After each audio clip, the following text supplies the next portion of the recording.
What's going on, everybody? Mortem here, this time bringing you a look at the latest update for Solasta 2 after its launch into early access back in March. It's been kind of quiet since then until this update, and alongside it we got some news about what's to come and what the plans for the future are moving forward. And obviously I felt like it was a good time to jump in and take a look at this on the back of all the other news we've been dealing with lately, and so let's do exactly that. Now, the big focus of this update is updating character creation, which shouldn't come as too much of a surprise if you were around for the launch of this into early access, as a great deal of the feedback they got there was that the character creator was not as, let's say, intuitive or easy to use as people were hoping for. This is something the developer Tactical Adventures wanted to get on top of very quickly, because if you're kind of unfamiliar with the history there, Solasta 1, while a fun game mechanically, was not exactly the, let's say, prettiest game in the world. In particular, some of its character models were very rough, and so one of the things they wanted to focus on with the sequel was improving those things as much as they possibly could, which is why they put so much emphasis on it to begin with. And so when they got that feedback about the character creator from the early access launch, they kind of, again, just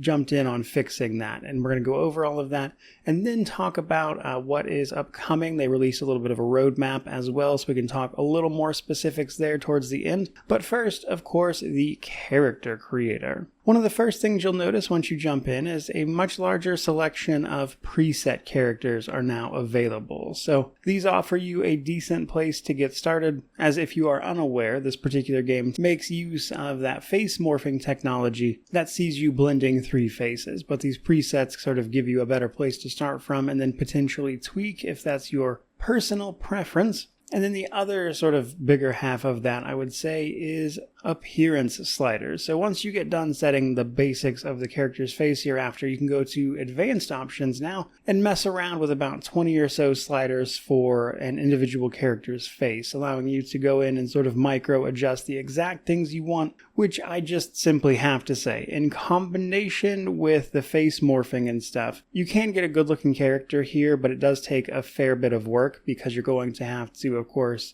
mess around with the face morphing if you don't like the presets, and then go in and further adjust individual aspects, and there can be a lot of sort of back and forth there that I imagine a certain type of player is going to really enjoy messing around with, but it is admittedly a bit of work. And to that end, that's probably a good time to mention before we move on, the new character collections. So once you're done creating a character in character creation, you can in fact save it to your character collection, which you can then use pretty much whenever. They actually took this one step farther even though, and these character collection characters that you save are going to be saved as a save file in the game files, which means on PC at least, you can just straight up grab that file and transfer it and take it with you, and that's going to be important when they dropped the multiplayer update, which is part of the next update we're going to talk about. We're not quite done, however. They did also add a body morph as well, so outside of just a character's face, you can now actually adjust their general body as well, giving you, I suppose, hopefully even more options to actually make the character you would like to make. And then the other big change there is actually voice pitch. I thought this was especially interesting because when people were asking about extra voices to be added to the game, they were kind of running up on a budget issue there. So Tactical Adventures is definitely more on the indie side of things, and so their budget is certainly not limitless.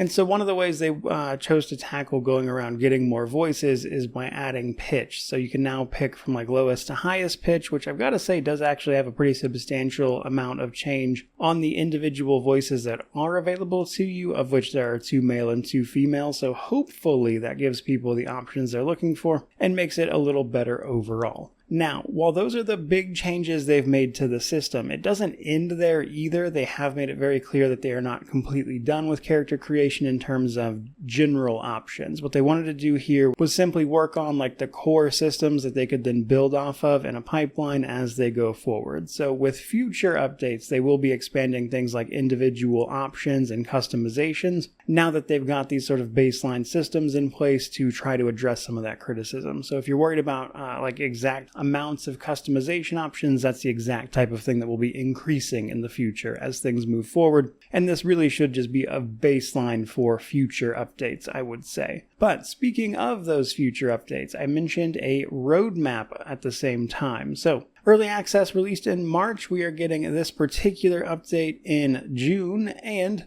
what's more, they've already talked about Q3 and Q4 in this update. So they are definitely shooting for roughly a patch every 3 months, which seems like a pretty solid and consistent pace as long as, of course, those updates are substantial for people, and hopefully they will be, because the first update they want to work on is, in fact, the multiplayer. So the next update should add not only the multiplayer aspect of it, but a new class, customization, and world events. World events being the random events that can happen on the world map. And they have not specified what new class they are adding. I am hoping they get around to Warlock fairly quickly, because that's the one I want to play personally. But with the addition of multiplayer alongside that character collection system, they are hopefully, of course, going to then be able to have people, mess around with the characters they want to create and then bring those into multiplayer environments pretty seamlessly. Though I will say, in my experience, the multiplayer launch of stuff that is in early access tends to be a little on the rough side. I would sincerely expect that to probably be a pretty buggy update. I'm hoping for the best, but experience has taught me that that is not usually the case. But I suppose we will see what happens. Now, we're not done there either, because in Q4 they gave us a look ahead as well. They're going to be adding 2 new ancestries or races alongside another new class. That's when they'll be upping the level cap to 6 and expanding the content of early access. So we'll actually be able to go farther and see not only Act 1 but into